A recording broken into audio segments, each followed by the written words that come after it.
Hi everybody. So this carbon fiber film came out really good on this dashboard. I'm really happy with it, as you can see.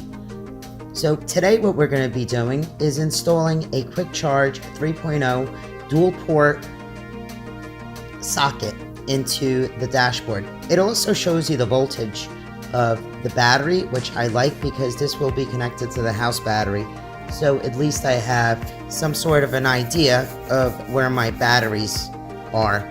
I like to go down to 12 volts, but others say lower than that.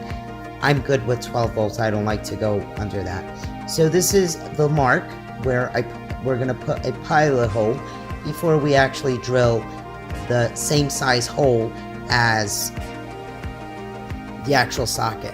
I did remove the screws on the lights, and the reason why I did this for the headlights is I want access to this back area, and there's a huge area behind that switch. So when we drill, we're going to go very careful and very slowly.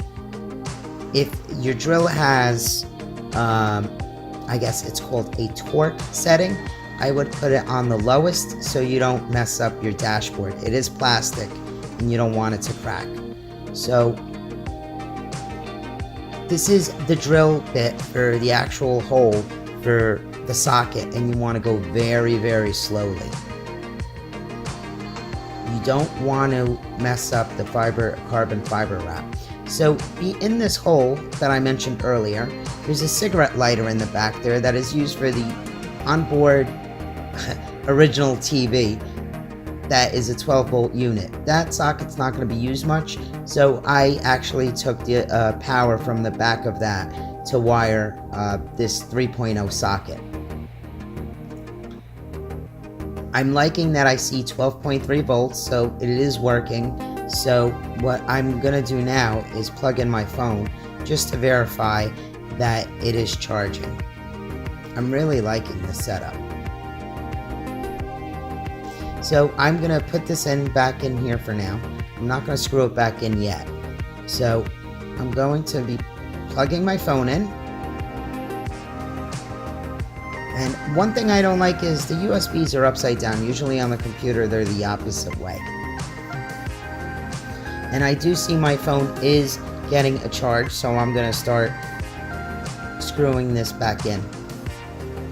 And what I like to do is I like to go in a diagonal pattern and always use your hands first. Don't use, especially on old plastic like this, don't use the drill to screw them in. Always line them up by hand so you don't strip the plastic on the dashboard. And as you can see, I did the diagonal pattern. And that's so the other two screws go in much easier without fussing with them.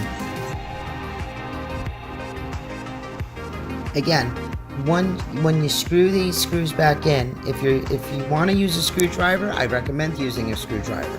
But if you're going to use a drill, you should have it at the lowest impact setting so it doesn't strip the plastic behind it. And if it does, you're going to have to move it over a little bit and drill 4 new holes. And that's it, pretty much it. It looks good. I did start taking the panel off on the side, if you can tell on the right hand side. That's going to be for my multi-relay project for my generator.